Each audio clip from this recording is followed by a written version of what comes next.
नमस्कार मित्रांनो, नुकतेच भारतीय कोर्टांनी दोन निकाल दिले.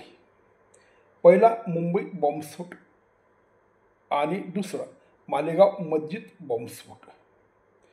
खरं तर ह्या दोघं निकालामध्ये कोर्टने असं सांगितलं की पोलीस खातं ज्या पद्धतीने पुरावे सादर करायला हवे होते त्या पद्धतीने पुरावे सादर न करू शकल्यामुळे ह्या व्यक्तींनी जे गुन्हेगार म्हणून नाव आलेली आहेत ते गुन्हेगार ठरत नाही, कारण त्यांना गुन्हेगार ठरवण्या एवढा पुरावा कोर्टाकडे उपलब्ध नाही आणि पोलीस तो जमा करू शकले नाही.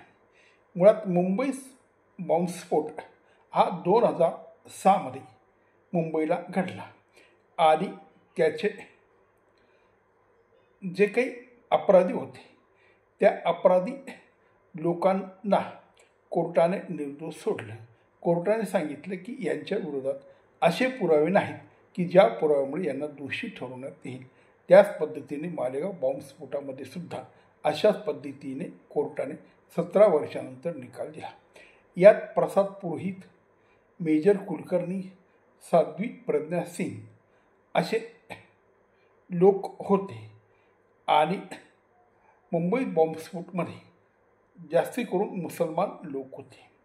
एका बाजूला मुंबई बॉम्बस्फोट घडवणारे मुसलमान तर दुसऱ्या बाजूला मालेगाव मस्जिद बॉम्बस्फोट घडवणारे हिंदू अशा पद्धतीचे हे गुन्हेगार होते. आता हा निकाल लागल्यानंतर त्याच्या ज्या प्रतिक्रिया आल्या त्या प्रतिक्रिया कशा पद्धतीच्या मनोरंजक आणि एका समाजाची बाजू घेणाऱ्या आणि दुसऱ्या समाजाला दोष देणाऱ्या होत्या. खरं तर प्रतिक्रिया ह्या कोर्टाने दिलेला जो निकाल असेल त्यावर हव्या होत्या, पण तसं झालं नाही. पृथ्वीराज चव्हाण हे म्हणाले की हा भगवा नाही तर सनातनी आतंकवाद आहे. तसंच त्यावेळचे गृहमंत्री सुशीलकुमार शिंदे यांनी भगवा आतंकवाद असं म्हटलं आणि पोलीस निरीक्षक मुजावर हे असं म्हणाले की त्या काळामध्ये मी ATFचा अधिकारी असताना सरसंघचालक मोहन भागवत यांना गुंतवायचा आदेश मला वरून आला होता, पण मी तो कबूल केला नाही. तेव्हा मित्र फडणवीस असं म्हणाले, भगवा दहशतवाद कधी नव्हता आणि आताही नाही. म्हणजे बघा, काँग्रेसचे जेही काही लोक होते त्यांनी मुंबई बॉम्बस्फोट हमला याच्यामध्ये जो निकाल निघाला तो निकाल बरोबर होता असं सांगितलं आणि मालेगाव मस्जिद बॉम्बस्फोट ब्लास्ट हा जो निकाल लागला त्या निकालामध्ये त्रुटी होत्या, पोलिसांनी नीट तपास केला नव्हता, सरकारचा हा निकाल होता अशी भाषा वापरली. म्हणजे जे पुरोगामी लोक आहेत म्हणजे त्यात काँग्रेस की ज्यांना आपण धर्मनिरपेक्ष म्हणतो, त्याच्यानंतर कम्युनिस्ट, इतर वेगवेगळे पक्ष ते मात्र मालेगाव बॉम्बस्फोटामध्ये जो निकाल लागला तो बरोबर नाही असं म्हणतात आणि मुंबई बॉम्बस्फोटात जो निकाल लागला तो बरोबर आहे असं म्हणतात. म्हणजे एका निकालामध्ये ते मुसलमानाची बाजू घेतात तर दुसऱ्या निकालामध्ये ते हिंदूंना दोषी ठरवतात. अशा प्रकारचे हे सगळं राजकारण चालू आहे.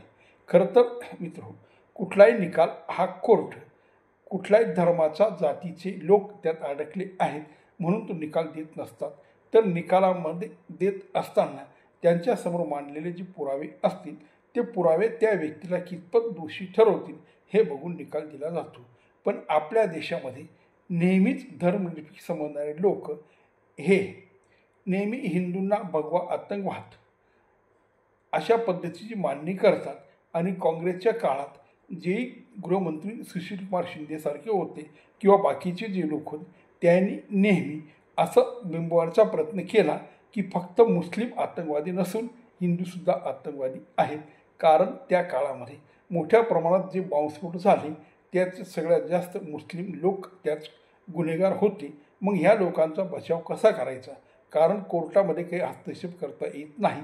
मग समाजामध्ये असं वातावरण तयार करायचं की फक्त मुसलमान हे आतंकवादी नसून, मुसलमान हे बॉम्बस्फोट घडवत नसून त्यात हिंदूसुद्धा काही प्रमाणात सहभागी आहेत अशी ही मांडणी आहे.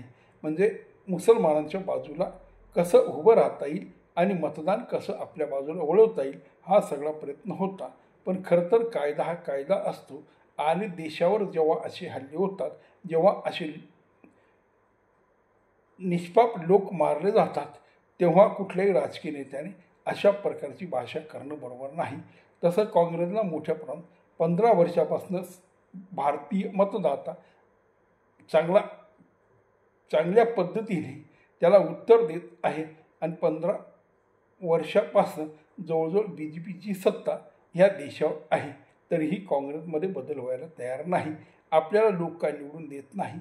जर बहुसंख्य हिंदूंना तुम्ही भगवा आतंकवादी, सनातन आतंकवादी म्हणत असाल तर ते लोक तुम्हाला कसे मतं देतील. आणि एका बाजूला मुस्लिमांची लागून चागून करून मुस्लिम तरी कुठं पूर्णपणे मतदान करतात तेही विखुरलेले आहेत. त्यांच्यामधले जे सुज्ञ लोक आहेत ज्यांच्या लक्षात येतं की आपले लोक दोषी आहेत, तेही काँग्रेसच्या बाजूला उभी राहत नाही. पण काँग्रेसला ते कळत नाही. काँग्रेस उठून सुटून मुस्लिम आणि दलित अशी मांडणी करतं. पण खरं तर कुठल्याही भारतीय राष्ट्रीय म्हणणाऱ्या पक्षाने अशा प्रकारची भूमिका घेऊ नये. या देशातले जे मतदार असतील ते कुठल्याही धर्म, जाती, संप्रदाय, परंपरेचे असतील त्यांना समान वागणूक देणं गरजेचं आहे. पण ते काँग्रेसला अजून कळत नाही आणि मतदारांनी त्यांना एवढा धडा शिकून बी ते अजून काही शिकवण घ्यायला तयार नाही. अशा पद्धतीचं हे सगळं राजकारण चालू आहे. खरं तर मित्र, हे 2 बॉम्बस्फोट जे आहेत ते समाजाला जागरूक करण्यासाठी पुरेशी आहेत. पण राजकारणी मात्र जागरूक होत नाही.